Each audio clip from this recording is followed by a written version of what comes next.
अरहत वाङ्मय में कहा गया है, जे यावि चंडे मई इड्ढ गारवे, पिसुणे नरे साहस हीण पेषणे, अदिट्ठ धम्मे विण ए अकोविए, असम विभागी नहु तस्य मुख। शास्त्रों में मोक्ष की बात आती है और मानव जीवन का लक्ष्य क्या होना चाहिए, इस विषय में भी मैं यह बताना चाहूँगा कि मानव जीवन जीने का परम लक्ष्य मोक्ष प्राप्ति की साधना होना चाहिए। क्योंकि जीवन में और कुछ मिल भी जाए, कोई बड़ा पद मिल गया, भौतिक सुख सुविधाएं मिल गई, बढ़िया मकान मिल गया और आधुनिक संसाधन, सब भौतिक सुविधा के साधन मिल गए, बहुत बड़ी बात नहीं। क्यों बड़ी बात नहीं है कि आखिर यह जीवन है कितना। 100 बरस का मान लो, 120 का मान लो, 125-30 का मान लो, आखिर कब तक वर्तमान युग में आदमी जिंदा रहेगा। तो भौतिक सुख सुविधाएं मिल भी गई, आखिर तो मृत्यु है। और धर्म का सिद्धांत है, धर्म शास्त्रों का सिद्धांत है कि लाइफ आफ्टर डेथ, मृत्यु के बाद पुनः संसारी अवस्था में जीवन होता है, जन्म होता है। जैसे कर्म प्राणी करता है, उसके फल भी उसे भोगने होते हैं। इसलिए इस मानव जीवन में भौतिक सुख सुविधाओं को पा लेना बहुत बड़ी बात नहीं। ये अस्थायी सुख हैं। स्थायी सुख है वो मोक्ष में मिल सकेगा हमेशा के लिए। तो उसको पाने के लिए कुछ प्रयास करें, साधना करें, तो हमारा मानव जीवन सफल सिद्ध हो सकता है, अत्यंत सफल हो सकता है। और ये मोक्ष की अवधारणा जो हमारे धार्मिक वाङ्मय में है, हमारे प्राचीन शास्त्रों में है, भारत के पास प्राचीन ज्ञान के शास्त्र हैं। यह भी एक भारत की संपदा है। इतने इतने ग्रंथ हैं भारत के पास। यह ग्रंथ संपदा, ज्ञान संपदा भारत के पास है। और भारत में संत भी विचरण करते हैं। प्राचीन काल में भी संत हुए हैं, महर्षि हुए हैं। भगवान महावीर आदि आदि, इधर रामचंद्र जी हुए हैं, इधर श्री कृष्ण की बात आती है जो भगवत गीता से जुड़े हुए हैं। ऐसे कितने महापुरुष, विशिष्ट पुरुष भी भारत में हुए हैं। और वर्तमान में भी संत लोग अपने ढंग से भारत में विचरणशील हैं। तो इतने ये ग्रंथ हैं, संत हैं। भारत में विभिन्न पंथ हैं, धर्मों के विभिन्न पंथ हैं। तो ये संत, ग्रंथ, पंथ जहाँ मोक्ष की बात भी है, तो आदमी जीवन में सुख सुविधा को पाना अपना मुख्य लक्ष्य न बनाए, जीवन में कुछ मोक्ष के लिए साधना करना, यह रुझान रहना चाहिए। अब मोक्ष की साधना में बाधाएं भी है। शास्त्र में कहा, जे या भी चंडे, तो बहुत चंड होता है, आक्रोशशील होता है, गुस्सेल होता है। तो यह गुस्सा है, भयंकर गुस्सा, ज़्यादा गुस्सा, यह मोक्ष प्राप्ति में बाधा है। आदमी को ज़्यादा गुस्सा नहीं करना चाहिए। विद्यार्थी होते हैं तो ज्ञान अर्जन करना है तो ज्ञान अर्जन में गुस्सा तो एक बाधा है, बाधा बताया गया है। गुस्से को ज्ञानार्जन की बाधा बताया गया है। और यह गुस्सा हमारे मन को भी अप्रसन्न बनाने वाला, विवेक का लोप कर देने वाला, अनेक दृष्टियों से हानिकारक हो सकता है।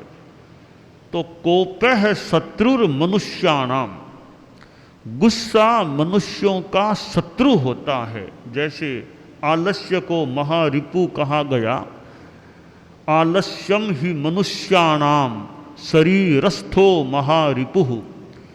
आलस्य मनुष्यों का शरीर में रहने वाला महान शत्रु होता है। तो गुस्सा भी शत्रु होता है। तो सभी को ध्यान देना चाहिए सामान्यतया कि गुस्सा विशेष न आए, और विद्यार्थियों को भी ध्यान देना चाहिए कि गुस्सा ज़्यादा न आए, शांति रहे, पीस ऑफ माइंड, मन में शांति रहनी चाहिए। तो गुस्सा मोक्ष प्राप्ति में एक बाधा है। और मई इद्धि गार्वे मति रिद्धि का ये अहंकार है, अहंकार भी बाधा है। जिंदगी में न ज्ञान का घमंड करना चाहिए, न पैसे का घमंड करना चाहिए, और न सत्ता प्रभुत्व का घमंड करना चाहिए। अभिमानम सुरापानम, अभिमान तो सुरापान के समान है। तो अहंकार से बचना चाहिए।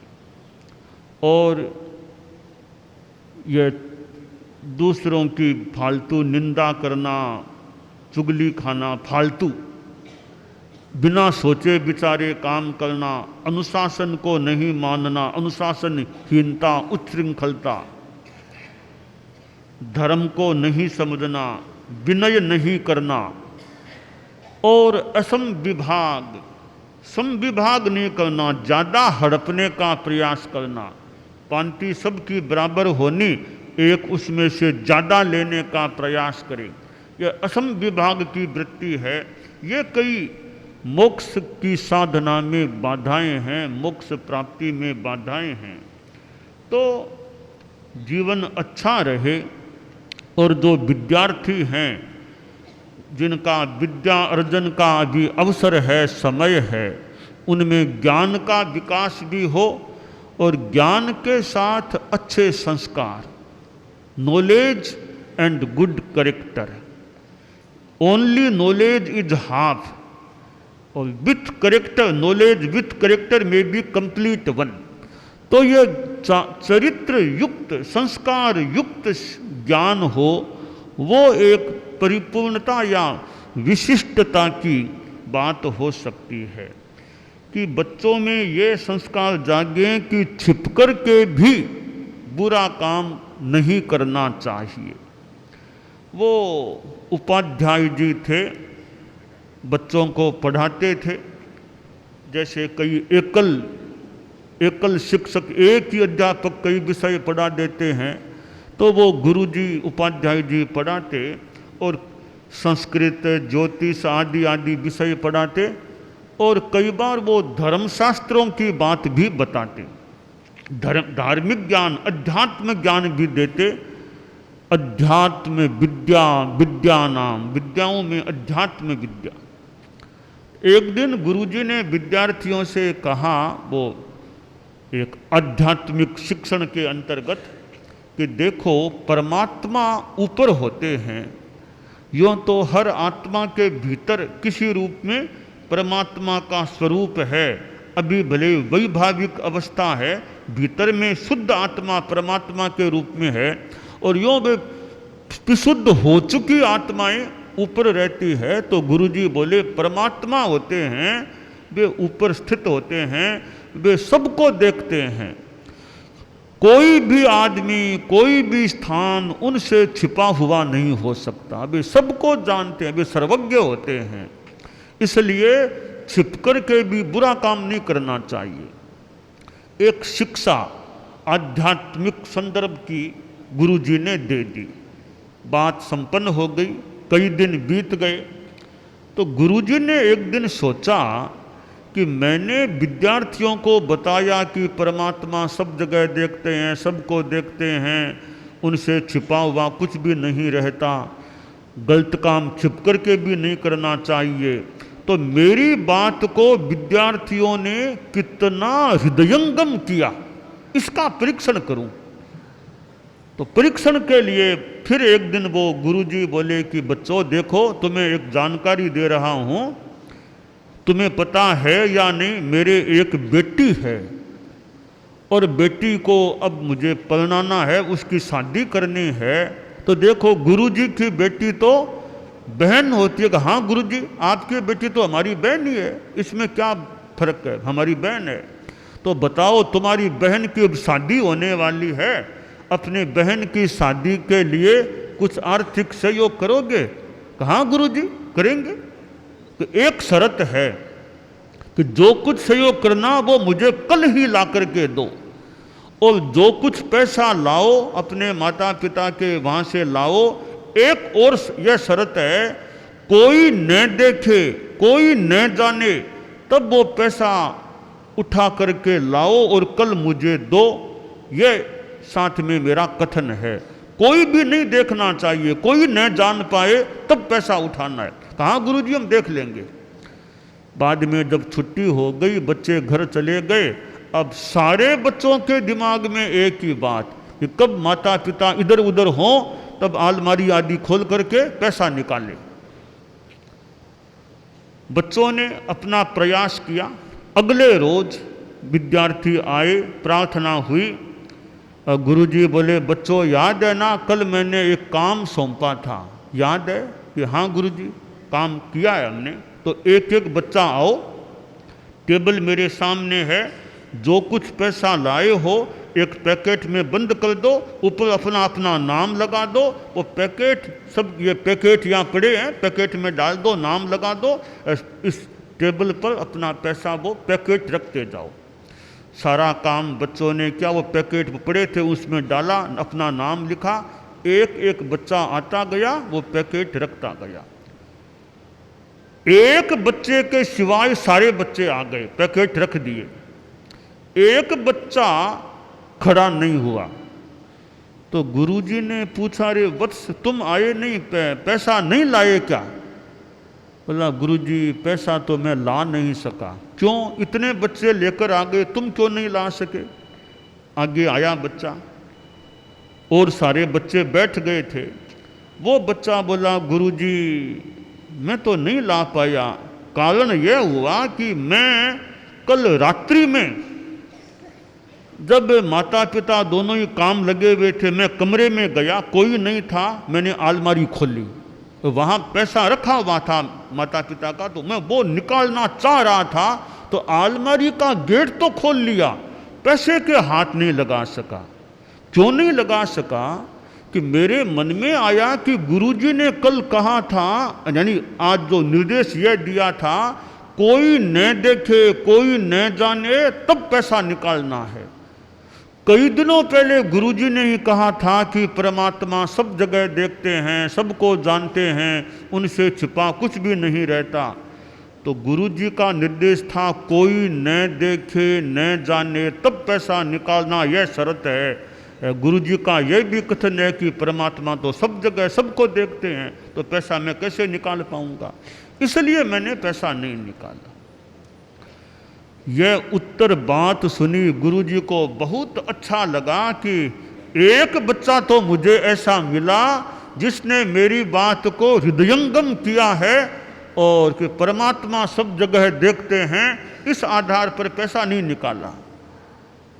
गुरुजी ने और बच्चों से कहा, रे अपना अपना पैसा ले जाओ, मुझे नहीं चाहिए तुम्हारा पैसा, तुम सब चोर हो क्या? क्यों लाए इतना यह पैसा? मेरा कहा हुआ था परमात्मा सब जगह देखते हैं, फिर मैंने यह भी कहा कोई न देखे न जाने तब पैसा निकालना है, तुम कैसे पैसा लाए? बोले गुरुजी हमने तो इतना ध्यान नहीं दिया। इस बच्चे ने ध्यान दिया, पैसा नहीं लाया, इसने बहुत अच्छा किया है। तो अब ऐसी बातें विद्यालयों में विद्यार्थियों को मिलती है, अच्छे संस्कार आए। हमारे यहाँ परम पूज्य आचार्य तुलसी हमारे 9वें गुरु थे परंपरा में, 10वें गुरु आचार्य महाप्रज्ञ जी थे।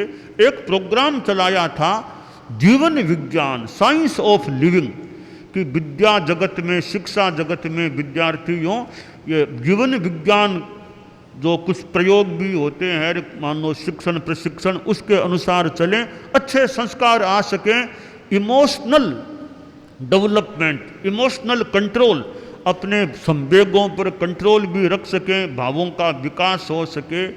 तो ऐसे संस्कार, ऐसे प्रयोग विद्या संस्थानों में चलने चाहिए जिनसे बच्चों में अच्छे संस्कार आएं। तो यह जो हमारे धर्मशास्त्रों में कहा गया है, कडान कम्मान न मुख अथि, किए हुए कर्मों से मुक्ति नहीं मिलती जब तक उनको भोग न लिया जाए या क्षीण न कर दिया जाए। अपने किए हुए कर्मों का फल खुद को भोगना होता है। इसलिए आदमी को पाप कर्मों से ज़्यादा बचने का प्रयास करना चाहिए। तो ये जो अध्यात्म योग के प्रयोग हैं और इधर ये सिद्धांत हैं, इनके द्वारा न केवल विद्यार्थियों में, हम सभी में वो अच्छे भाव रहें, अच्छे रुझान रहें, तो आत्मा शुद्ध रह सकती है। हमारे जो साधु साधियों का जगत है, सन्यासियों का जगत है, एक मानो अध्यात्म की एक वो संपदा है। और ये साधु साध्वियाँ जो जनता को भी उपदेश पथ दर्शन देते हैं, तो जनता को भी एक धार्मिक लाभ मिलने की संभावना, स्थिति बन जाती है। और ये अध्यात्म के जो प्रयोग हैं ध्यान योग के, बच्चे भी बैठे हैं और भी थोड़ा सा हम प्रयोग भी कर लें, साधु साधियाँ भी सहज बैठे हैं। सावधान, शरीर को स्थिर शिथिल तनाव मुक्त करें। और एक महाप्राण ध्वनि होती है भंवरे के गुंजन की तरह, एक बार आप देख लें फिर कर सकेंगे। श्वास भर के की जाती है।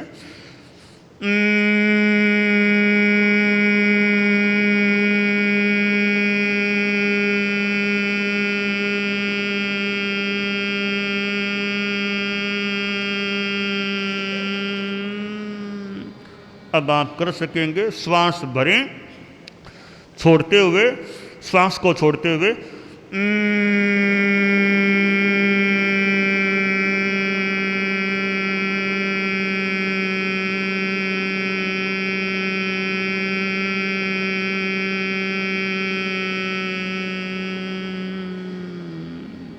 ध्वनि के साथ अनुभव करें, मेरे में आध्यात्मिक ऊर्जा विकसित हो रही है, मेरे में आध्यात्मिक ऊर्जा विकसित हो रही है। इस भाव के साथ ध्वनि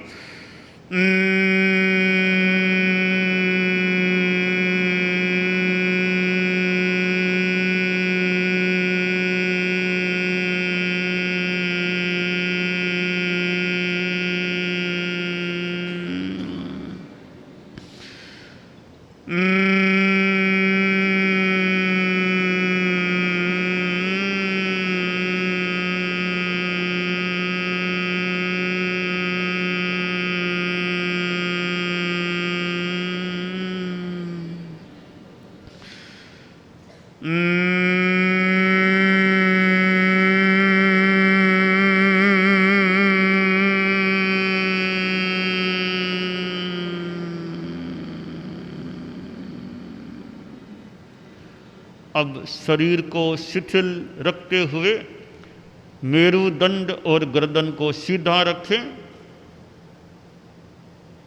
और हाथों की मुद्रा घुटनों पर हथेलियों को टिका करके ज्ञान मुद्रा तर्जनी और अंगुष्ठ को सटा करके शेष 3 अंगुलियां सीधी यों रखें यथासंभवतया। और अपने चित्त को भ्रिकुटी मध्य, जिसे दर्शन केंद्र हमारी प्रेक्षा ध्यान की भाषा में कहते हैं, वहाँ भ्रिकुटी के मध्य में केंद्रित करें। और बाल सूर्य उगता हुआ सूरज जैसा होता है, उसका अरुण रंग जो रंग होता है सूर्य का चमकता हुआ, वैसे रंग को भ्रिकुटी के मध्य में देखने का प्रयास करें।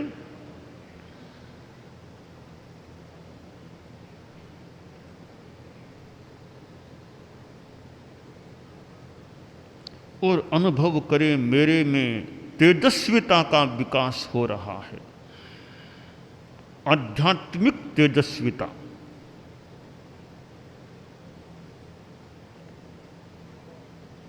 मेरी प्रज्ञा शक्ति, ज्ञान शक्ति का विकास हो रहा है।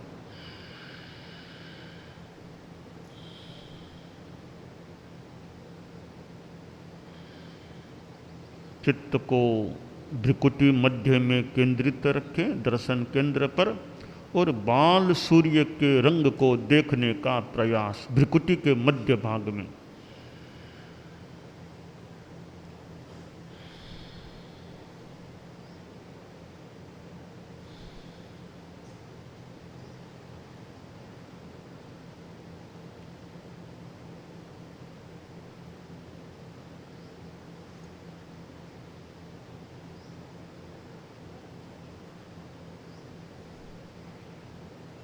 ओम अरहम, ओम अरहम। ऐसे अनेक प्रयोग हैं अध्यात्म के योग के, जिनको यथा योग्य यथा अवसर किया जाए ताकि आध्यात्मिक हमारा विकास हो सके। तो ये भारतीय परंपरा में, और जहाँ कहीं भी अच्छी बात मिले, अच्छी बात कहीं से भी लेने में सामान्यतया संकोच नहीं करना चाहिए। अच्छी और सच्ची बात जिस किसी संत से मिले, जिस किसी ग्रंथ से मिले, जिस किसी पंथ से मिले, अच्छी सच्ची बात है, उसको अच्छे भावों से ग्रहण करने का प्रयास करना चाहिए। तो यह दिमाग आदमी का खुला रहे, ओपन माइंड। अच्छी बात मुझे कहीं से भी मिले, मुझे तो अच्छी बात चाहिए, सच्ची बात, बढ़िया बात चाहिए, बढ़िया चीज चाहिए। अब कौन सा ग्रंथ है, कौन सा पंथ है, कौन सा संत है, एक अलग विषय बन सकता है। मुझे तो अच्छी और सच्ची चीज चाहिए। तो विद्यार्थी जगत में भी सद्गुणों का विकास हो, ज्ञान का भी विकास हो, और पाप गलत काम छिप करके भी नहीं करना, क्योंकि परमात्मा तो सब जगह देखते हैं। किए हुए कर्मों का भी फल भोगना होता है, यह सामान्य नियम है। इसलिए पाप कार्यों से आदमी को बचने का प्रयास करना चाहिए। दानान सिद्धम अभयपयाणम सच्चे सुया अणवज्जं वयन्ति तवे सुया उत्तम बंभचेरम लोगुत्तमे समणेनाय पुत्ते।